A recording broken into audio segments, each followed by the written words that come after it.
Hello दोस्तों, सभी को मेरा नमस्कार। तो चलिए शुरू करती हूँ आज की कहानी। एक समय की बात है, एक राज्य में एक प्रतापी राजा राज करता था।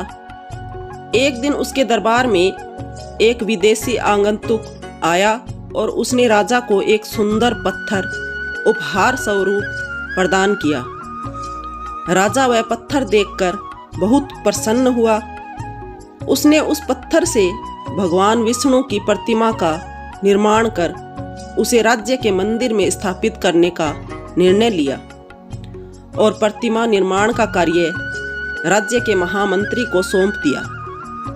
महामंत्री गांव के सर्वश्रेष्ठ मूर्तिकार के पास गया और उसे वह पत्थर देते हुए बोला, महाराज, मंदिर में भगवान विष्णु की प्रतिमा स्थापित करना चाहते हैं। 7 दिवस के भीतर इस पत्थर से भगवान विष्णु की प्रतिमा तैयार कर राजमहल पहुंचा देना। इसके लिए तुम्हें 50 स्वर्ण मुद्राएं दी जाएंगी।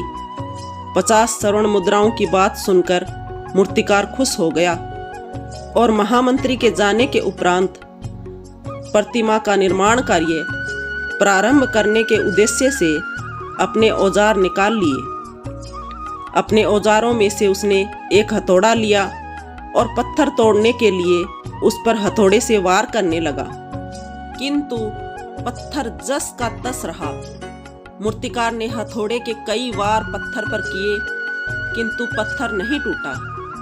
50 बार प्रयास करने के उपरांत मूर्तिकार ने अंतिम बार प्रयास करने के उद्देश्य से हथौड़ा उठाया, किंतु यह सोचकर हथौड़े पर प्रहार करने के पूर्व ही उसने हाथ खींच लिया कि जब 50 बार वार करने से पत्थर नहीं टूटा तो अब क्या टूटेगा।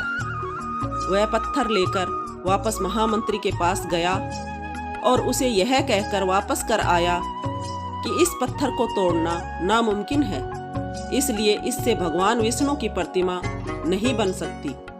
महामंत्री को राजा का आदेश हर स्थिति में पूर्ण करना था, इसलिए उसने भगवान विष्णु की प्रतिमा निर्मित करने का कार्य गांव के एक साधारण से मूर्तिकार को सौंप दिया। पत्थर लेकर मूर्तिकार ने महामंत्री के सामने ही उस पर हथौड़े से प्रहार किया और वह पत्थर एक बार में ही टूट गया। पत्थर टूटने के बाद मूर्तिकार प्रतिमा बनाने में जुट गया। इधर महामंत्री सोचने लगा कि काश पहले मूर्तिकार ने एक अंतिम प्रयास और किया होता तो सफल हो गया होता और 50 स्वर्ण मुद्रा का हकदार बनता। तो दोस्तों, क्या हमें भी प्रयास करते रहना चाहिए? कहानी कैसी लगी?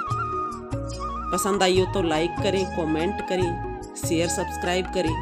Thank you for watching my channel.